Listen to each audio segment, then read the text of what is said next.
there's a lot to break down. I got a few points that I want to get to, and then I'll get you some of the other things that I've heard about throughout the week. First things first. I don't know how this defense keeps doing this. I don't mean to disparage the guys that are out there on the field, but allow me to disparage the guys out there on the field, okay? Do you want me to name some of the characters we have on our team? Because these are not human beings. These are characters, okay? We got one Al-Quandin Muhammad. He's actually one of the better players, too. He got a hit on the quarterback, and he had 4 tackles. So he's pretty good. We got a Miles Adams. No relationship to Devontae, I don't believe. We got Quan Alexander. I don't know if he's related to Tyler Alexander, former Tigers pitcher. I don't know. I'll have to look into that.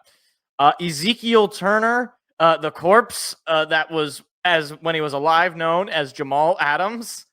Pat O'Connor, David Long Jr., not to be confused with David Long Sr. Everybody remembers him. And excuse me, and Mitchell Agude. I don't know who any of these people are. Like all of those people that I just named. Excuse me. All those people that I just named could walk into my apartment right now and claim to be Detroit Lions players, and I would not believe them. Like, short of them telling me their names, and even then, I wouldn't know. I'd be like, "You're just a large. What are you doing in my apartment? Please get out. I'm uncomfortable. I'm scared. There are 5 strangers in my home. Like, I don't like. That's what I'm saying. Is it so? Lions defense just a cast of players in Major League? Like, we might as well be. We might as well have movie stars on our defense because these guys are practice squad players, and yet they are coming up clutch in big spots. You know, obviously, you drop 30, you give up 31 points. It's usually not ideal, but a couple of those were self-inflicted wounds. You had the interception from Jared Goff in your own territory. You had the turnover on downs in your own territory. That's a 14-point swing. You get rid of that, and what is that? That's 20. No, that's 17 points. That's not bad. And 3 of those came at the very end on that field goal drive that you forced them into, right? So I have to give a complete, and like Aaron Glenn, take a bow. Like he has done an absolutely incredible job. This is one of the best defenses in football, and he's doing it with nobody. Like, Aleem McNeil goes down pretty early in that game. All right. Brian Branch goes down late in that game. It's as if they were playing, right? Like, Zadarius Smith plugs into this defense. You know, he had his sort of bye week in that first game against Houston. But since he has come in, he has been a force in the pass rush. He is, I want to say he's gotten a sack every game he's played. Hold on, if I can just remember, because I'm not going to pull up every game's box score. But I know he got a sack against Jacksonville. I'm pretty sure he did. I think it was late in that game. I don't think he got one against Indianapolis, but he did get one against the Bears. Everyone knows about that. And he got one against the Packers. So that's, what is that? 3 out of 4 games Zadarius Smith is getting a sack. If my memory doesn't fail me, that's incredible. Like, especially given his second best, guy on the opposite side is Josh Pascal. And no disrespect to Josh Pascal, he's having a great year. But he's not Aaron Donald. I was gonna say he's not Aaron Glenn. He's definitely not Aaron Glenn. He's not Aaron Donald. Like, this defense is coming up clutch in these big spots. Now, on the other side of the football, the offense. Look, I said it going into this game. The offense was due for an elite game. They were due for a high-scoring game, Jared Goff specifically. And I was 100% vindicated. I don't want to hear anybody talking bad about Jared Goff anymore. There's going to be no more Jared Goff slander. I don't want to hear that he can't come up clutch, that he can't get, like, all this guy does whenever it's a game-winning drive, I'm nervous during it, but realistically and statistically speaking, I should be, calm as a cucumber because we just always come up with clutch drives when we need it. Even going back to last year, even going back to the beginning of his time in Detroit, I remember he had he had the game-winning drive against Minnesota 3 years ago. Anyway, Jared Goff, 32 for 41, 283 yards, 3 touchdowns, and I believe 2 of those were on 4th downs, and the 1 interception, which, you can't have a perfect game, I guess. But when you throw the ball 41 times, it's not that shocking that you end up throwing it to the wrong team. And that's off of the fact that this rushing attack was not having that great of a game. I mean, Montgomery was your leading rusher for 51 yards and 1 touchdown. And that 1 touchdown was useful, but you get what I mean. It was an off day for Gibbs in the rushing game. He did have an impact in the passing game. He had one of the touchdowns on that 4th down. And speaking of the 4th downs, I have to talk about this because there is this weird new phenomenon, especially in the national media, and I guess in non-Lions fan circles, to talk about the fact that Dan Campbell goes for it on 4th down a lot. And in particular, it has come off of this game. Now, why is that the case? Well, because the Lions went for it on 5 4th downs, and they were 4 out of the 5. And people say this is ridiculous. This is absurd. You can't win like this. And all I have to say to that is, why not? It's worked 11 games in a row for us. If you don't like it, you can turn the TV off, or you can find a way to stop it. And I think I can name 11 teams off the top of my head that have not found a way to stop it. I guess 10 because we played the Packers twice. Look, the fact is, whether you think this is, Dan Campbell, it really isn't. Like, here's the thing. We're not going for it on 4th and 13 in our own territory. We're not going for it in, 4th and 8 and Jared Goff is off the field or something. We're going for it in particular moments when we know, yes, there's a risk involved, but there's a risk involved in punting the football. You're guaranteeing they're getting the ball. Well, maybe not guaranteeing, but all but guaranteeing they get the ball back and punting the football. It's like there's a risk involved in running a passing play on 3rd down. I mean, I just the reality is football, strategically speaking, is a game of risk and reward. Like, if the players are buying into it, and all indications seem to be that they are, then this isn't like we're putting them in bad spots. This isn't like we're, just going for it for the sake of going for it. No, there is a strategy. The play calls are built around the fact that we know we can go for it at any given point. Like, we saw it even, I want to say it was this game, like, where we had multiple times where it's like, okay, we're doing a short little run, and we're just going to have the QB sneak and get that extra yard. And that demoralizes teams. Let me tell you, I don't know what Matt LaFleur did to Dan Campbell in an earlier life, or earlier life, in an earlier time, but outside of that one Thanksgiving win, Dan Campbell has just knocked the doors off this guy. Like, he is in this man's head. And I think this is true for a lot of coaches and a lot of teams in this league when they play against the Lions.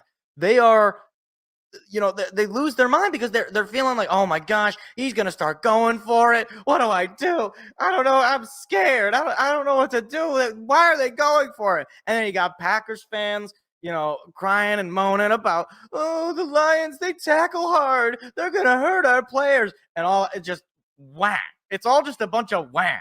The people complaining about Dan Campbell going for it on 4th down, the people saying the Lions are a quote-unquote dirty team, it's all just wham. It's all just the noise that a baby makes when he or she is hungry. Just wham. It's like, yeah, we're on top of the league right now. I don't know if there's really much of an argument. The best team in the NFL. We've won 11 straight games for the first time in franchise history. We've clinched the playoffs. If you don't like the fact that this is beating your teams and making your coaches look stupid, then I'm sorry, they weren't that smart to begin with. Or your teams weren't as good as you thought. Like, I don't want to be disrespectful to the Packers, but if you have a first half where you score just 7 total points, I don't care how good Jordan Love can be in the second half. You're not winning that football game. Period. End of story. Close the book. Throw it away. You don't have to throw it away, but you can put it on the bookshelf. Like, it's so funny, right? Like, if you are just like a NFL casual fan, right? Jordan Love having a good second half meant more, ostensibly, than Jared Goff playing an entirely complete game and the Lions offensively playing in a complete game. But still, like Jordan Love, you look at his stats overall, and it's like, dog, he's not playing well. And I know a lot of Packers fans don't want to hear this, but you paid this guy based on half a season's worth of success. How's that working out for Jacksonville? How's that working out for all the other? How's that working out for New York? All right, for the Giants. I'm not saying that he's as bad as those guys, but don't give me this. Oh, he's there. He's the guy. He's really not the problem. If he's not the problem, I don't want to know what the problem is. Like, he is a part of the problem. Yes, yeah, obviously you can't have a defense that gives up 17 in one half like that, or a defense that can't stop a nosebleed. Like, to me, this is just like other teams will make all the excuses in the world about why the Lions have beaten them. And when the Lions do beat those teams, it's more about, it's ironically, it's like, oh, well, it's because, I even heard some people were saying it's the refs. It's like, what universe am I living in that we're saying now the Detroit Lions are getting favorable calls by the referees? And I'm just curious, if you want to complain about, oh, look, he's holding, or, oh, look, there was a little bit of contact that should have been passed. It's like, that's football, man. Like, like, if you think that every single time that the letter of the law is broken, that it is going to get called, I'm going to drop you off in Oz, and you can go spend some time with Ariana Grande and the black lady from Wicked, whose name escapes me. I don't know. I have no interest in that movie, but I know Ariana Grande is in it. That's the only. There's witches and stuff. I don't know. I'll drop you off there because that like, you're living in a fantasy world. It's not real life to think that, oh, the Lions won the game because the refs didn't call the hold that happens every single play. If you really go through any highlights, go through any full game film, the all 22 view, you will find that there is a hold on every single play. Anyway, that's a discretion, or that's a diversion.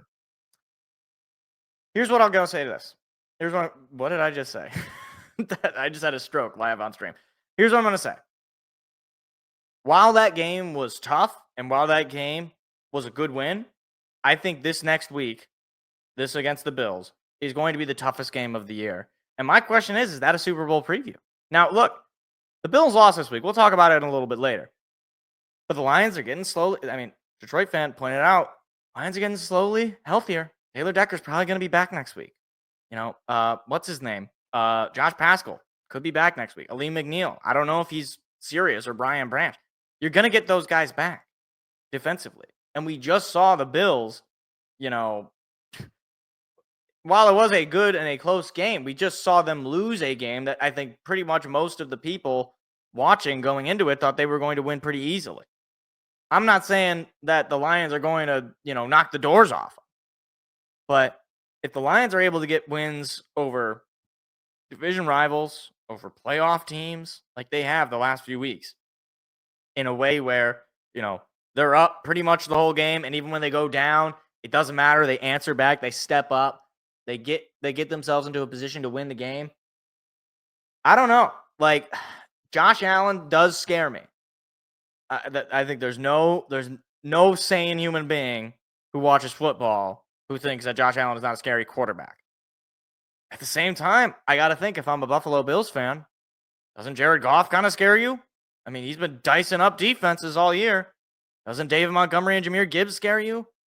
Doesn't Brian Branch and Kirby Joseph in that deep secondary scare you? When Josh Allen, historically speaking, does have an interception issue, right? I mean, even you go back a couple of years ago, the Lions and the Bills on Thanksgiving was a much closer game than I think they would have liked to believe.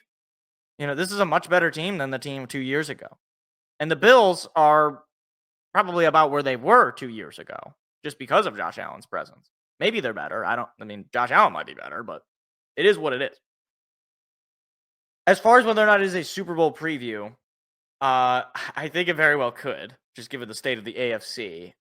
If I had to choose a team that's probably looking like it is running away with the conference the most, outside of, I guess, the Chiefs, it'd probably be the Bills. So, like, there is a lot to look forward to in that game. And I think the other thing about it too, look, if the Lions do lose that game, which is entirely in the realm of possibility, I really don't think anybody is going to be like, smashing tables and losing their minds about these are going to be two very good football teams. It could come down to the final possession of the football game. It could come down to which team made one less mistake. And now this Lions team does not make a whole lot of mistakes. And when they do, they overcome those mistakes. But let me just tell you this. I had this team winning more than 13 or more games. I don't think it is hard to win 12 games in a row. You've already won 11.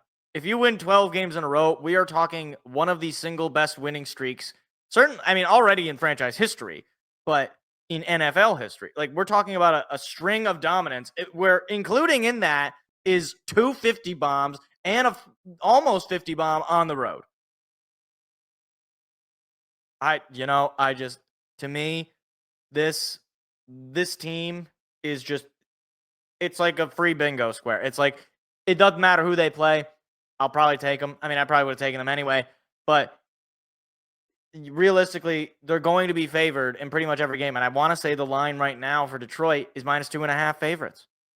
Like, if their Super Bowl team, the fact that they are favored against another Super Bowl team in the opposite conference, that speaks to the quality of this team. So, look, we'll be live on Sunday. It's going to be a heck of a game, I hope. I really hope that at the very least it's a good game. If the Lions come away with a win, I don't want to hear it from any of the media personalities talk about how Dan Campbell is, quote-unquote, not a good coach and how these fourth down calls are going to come back to bite him. I'm still waiting for that day where they come back to bite him. I really am. Anyway. Hi, it's me again. If you enjoyed what you just saw, hit the like and subscribe button. We do live shows every Tuesday at 7 p.m. Eastern. Hope to see you there.